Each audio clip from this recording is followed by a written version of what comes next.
Well, I think looking back, it's just the regular season. 22 wins, most in the regular season since 2014. 3 ranked wins in the pit, first time ever. A lot of good things, and kind of as I tweeted yesterday, a lot of good. Certainly some lows, some tough losses, some close losses. But overall, as you kind of wrap up year 3, I think we absolutely made progress. And, now like everybody else, all 11 teams are trying to go win the conference tournament, go play for a championship, and see if we can slide in that NCAA tournament. And there's a lot of teams that are going to go into their conference tournaments with the thought of, we have to win the tournament. We don't necessarily need to do that to make the NCAA tournament. It's certainly going to be very, very hard, but we're right there. So proud of the great progress, top 25 in attendance, all of those things. Really happy with the trajectory of everything.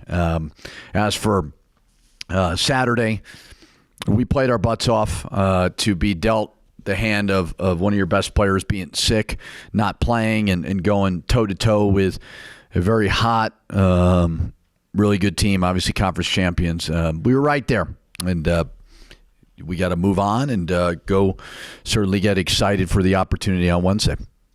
It's just one of those ones, you're facing Air Force, so it's just one of those ones where motivation might be a little bit extra just because of what happened here.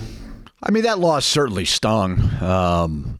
We didn't really have a lot of bad losses this year. But I will say, for anybody that watches Air Force, they're getting better and better. They really are. I know their record may not show it, but they've been a tough out. Colorado State, they were toe-to-toe with Utah State. They're playing well, physical, tough.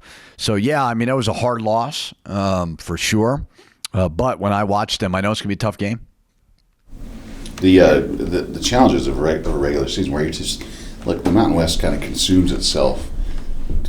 At this point, when you're about to go to Las Vegas, do you tell these guys just to reset and start all over and try to put behind some things? Yeah, I mean, it's a new season for everybody. All 11 teams are going to go there with great dreams of, and everybody's obviously a different, stage of where they're at. But, everybody's going to have a great belief they can win a championship. And we've obviously got a little extra because we're right there on the bubble. I guess you could say Colorado State is, but they're certainly safer. So we've got that, but we can't make it about that, certainly. It's just going to be one of those things where you try to narrow their focus to Air Force, and then if we are fortunate enough to win, you narrow their focus to Boise State. 2 on health, kind of starting with Mash. How's Mash doing? Is he going to be available Wednesday?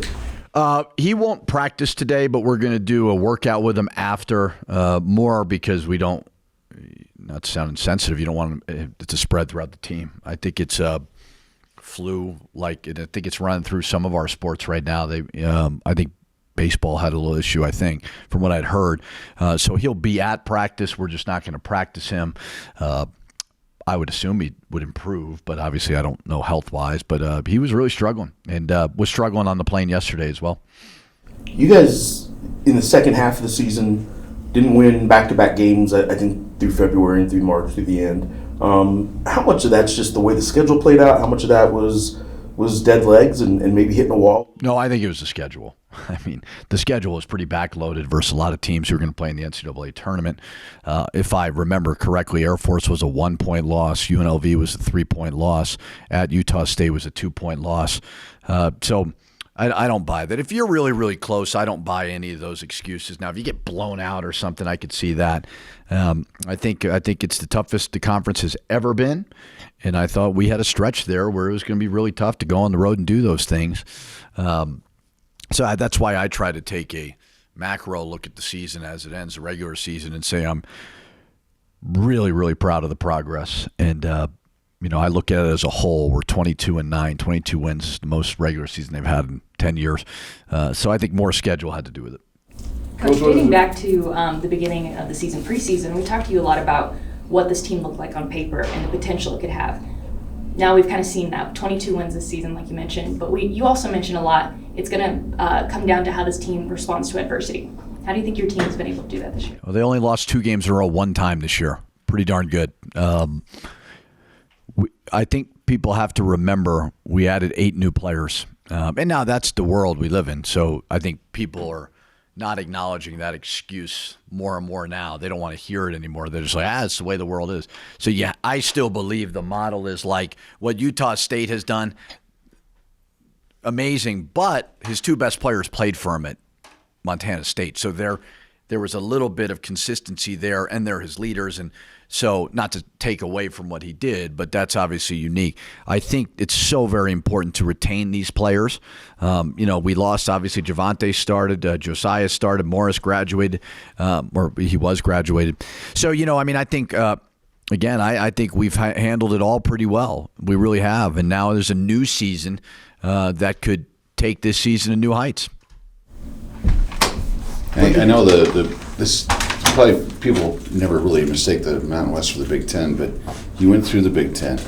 This is probably the best team New Mexico's had in a decade, and yet went 10-8 in the Mountain West just because this also happens to be the best the conference has ever been. Is this kind of, can you draw any kind of comparison to what you went through now? I think the difference is the bottom, honestly. When I was at Minnesota, you didn't have teams, and this is not a knock on Air Force, Fresno, San Jose.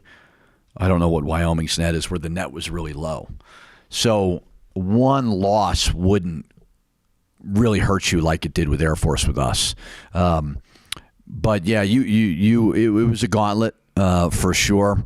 I think we have an opportunity as a conference, if we parlay this success, to keep this train moving in the right direction. I don't know if we will or not. I don't know. Who knows if coaches move on? You never know, right? But I certainly believe that the Mountain West is performing at a high level, and hopefully we use the success to strengthen all the programs. But this is a crazy time of year, and it's about to get crazier with coaches leaving, getting new jobs, transfers, all of those things. Coach, I know it's just, they're going to have the postseason awards and stuff like that. And what are your thoughts on all of that stuff? And then JT in particular, should he win Freshman of the Year, what would be like your opinion? Did you guys talk before the press conference?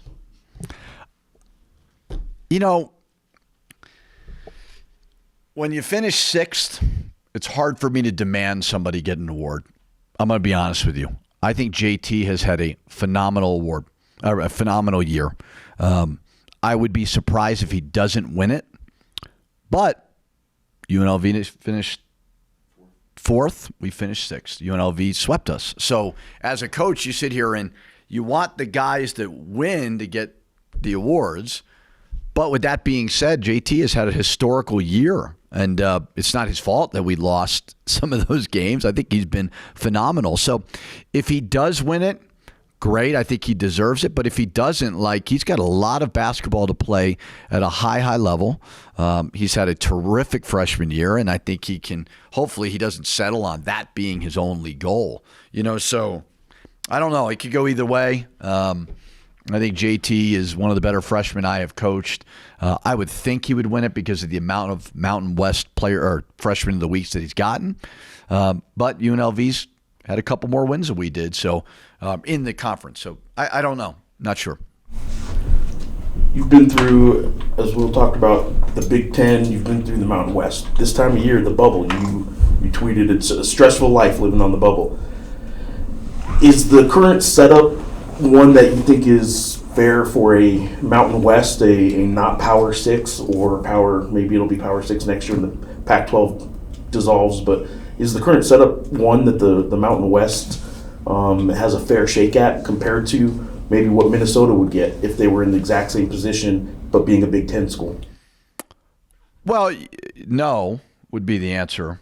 Fair is not the right word. Life is not fair. I've never, ever tried to make life fair, so I never consume myself with fair. But the model is absolutely more beneficial for the Power Fives, and the 6 would be in the Big East. And again, that goes down to the nets of all the teams in the league. You look at St. John's, has, I think, 18 or 19 wins, and They're a little bit better shaped. Like even I was looking at Villanova's got like 15 losses. So it's certainly set up more for the power conferences. But that kind of is what it is, you know. I don't know. It's hard because, as I've said many a times, like this league's got great coaches, great fan bases. Can you keep those coaches? Can you continue to take the success to build up the resources so that you can catch up to a Big East? You're not probably going to catch up to an SEC or a Big 12. I mean, because that's just the football money there is so very, very big. But as it pertains to making the NCAA tournament, now the NIT even, for a while there, it was those low majors and mid majors would win those conference tournaments. Now you're going to see the NIT become a secondary high major, if you want to call us that or not, league. So I think there is certainly a fear that it's all moving in that direction. But I don't, what can you do to control it? I think from our league, I just hope we continue to parlay the success to continue to build up all the programs. Nelly's a guy that's been playing actually kind of quietly, but a lot better the last probably 5 games, I would say. I think he has 3 double-doubles, maybe 4 in the last 5 or 6 games. And I'm curious, I think I've asked you the same question before, but have you seen anything change with him, or is it just the steady? Yeah, I think it's been an ability to throw him the ball a little bit more. I think our guys have been good there, getting him some touches, him demanding the ball more. But he's a consistent worker. It's not, there's never been a, Nelly, you got to work harder. Like, Nelly brings it every single day. So maybe there's a comfort level. I mean, he did transfer. And for all these kids, they got to see here that transferring every year doesn't necessarily, it's not always the perfect thing. So maybe he's just getting a little bit more comfortable with the surroundings. But no, he's always been a worker and with everything that he does. So it's great to see some consistency from him. I know the metrics of blowing a team out help at this point of the year, but if you're playing Air Force and you're facing the prospect of playing 4 games in 4 days. So if you're in control of that game, do you start resting guys? So it's a great question, Will. And I don't want to talk about Air Force, so to speak, but I will say I thought about it during Fresno. And it's hard because I took some guys out early. We were up 24 at the time, and I just don't know what the number is that significantly helps. I don't know what it is. And it's I think it's in the back of every coach's mind. I'm not even thinking about blowing a team out in the conference. Like, that's too hard, especially a team we just beat who's playing really, really well. But I don't know what the system is. At first it was you win by 10. That was kind of the number. I don't think that's the number anymore. But I'm not looking at a blowing it out standpoint. Now, you do certainly need to look at 4 games in 4 nights, and you got to be smart about that. So if we are fortunate, we'll see. I think they took the scoring component out, right? It's just efficiency. Yeah, but it's efficiency. So if you blow a team out, that helps your efficiency. But I don't think they cap it anymore. They don't cap it anymore. How's everybody else, as far as you going into this thing 100% healthy other than Mash? Well, Mash has started every game since he's been here, so that's obviously a significant one there. So hopefully he gets better by Wednesday. We've done some traveling. Obviously, we'll be back on the road again tomorrow. Like anybody, when you're sick, you want to be home. So hopefully one more good day's rest. Hopefully we can get him in practice tomorrow. But other than that, everybody else is good. What's it like when you go to Las Vegas? Do you kind of sequester these guys when they're not practicing or playing? What's the routine like? Well, we've been there a bunch. Our conference tournament's different. We have a mature group. We haven't had, knock on wood, but 3 years I've been here, we haven't had a whole lot of off-the-court issues. There's certainly, whenever you go to Las Vegas with a team, you always worry about that as a coach. You worry about a lot of things that keep you up at night. But they've been good. So, we'll get in there tomorrow afternoon. We'll watch some film when we get in. We'll give them a little time, walk around, do what you got to do, and then we'll have curfew and get up and go ready to go. So these guys are different. They like to rest and look at their phones. Yeah. I know the outcome, the probability of the outcome changing is very, very low, but they did blow a call at the end of the game Saturday night. Have you had any contact? Substantially low, Jeff. I don't think they're going to change the outcome of it. They obviously screwed it up. Now, to sit here and say it cost us the game, obviously is an exaggeration because we still would have had to get a steal, score. Like the probability of all of it turning into a win, I just was very surprised they didn't see it. But they made a mistake. I don't think it's why we lost. It was very confusing. At first, when Howe shot it, I was like, what did he just do? But then I'm sitting there going, well, what if we had rebounded and made the shot? Would they have counted it? And then all of a sudden, it should have been 2 point whatever seconds, and all of a sudden the fans rushed the court. Would that have been a technical? Those are things you wonder. But I don't think it cost us the game. We communicated with the conference. I've been coaching for 12 years. I find communicating with conferences to be the biggest waste of time ever. And I think the people at the Big Ten were great, and I think the people at the Mountain West are great. Nothing really changes. I don't wish ill will on the 3 refs who screwed it up. I mean, I don't think it's why we lost the game. I'm just very surprised that 3 guys didn't see it, didn't hit the rim. But none of us were perfect that night. There's been a recent story about the possibility of the Mountain West tournament moving now that the Pac-12 is dissolving. What are your thoughts on playing the Thomas and Mack every year? I hope they move it. Yeah, I think T-Mobile would be great for a lot of reasons. Not that Thomas and Mack is far away, but to have something maybe down on the Strip is great for fans. I think everything that we do as a conference, from a men's basketball perspective and women's basketball, has got to be, we want to take over the West. There's no reason why we can't do it. We've shown that this year. We've got 6, UNLV, us, whoever. We've got some really darn good teams, and then obviously Wyoming, who's playing really well as well. So we've got some great basketball jobs in this league, and I think we have an opportunity to elevate everything. Moving from Thomas and Mack to T-Mobile, it's a newer building, different location, I think would be great. So I think the league is certainly looking at it, trying to do some things there. What about the league moving to playing everybody twice? I think it's good. Yeah, I've always liked it. When we first got in the league, I kind of shut up and sat in the back. Year 1 for me. But that's been a conversation. It's hard for us to schedule. It's hard for a lot of these teams to schedule. And buy games are so expensive, and everybody's trying to be fiscally responsible within their budgets. So, you're going to have less buy games, which I think is good for everybody. So I don't think 20 league schedule is what's going to affect teams going to the NCAA tournament every year. I think it's a responsibility of the leagues and the administrations to really go all in. And I'm not saying they don't, but use this success and continue to double down.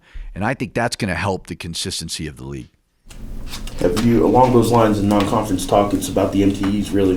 Have you guys secured one yet? Yeah. Can you say what? No.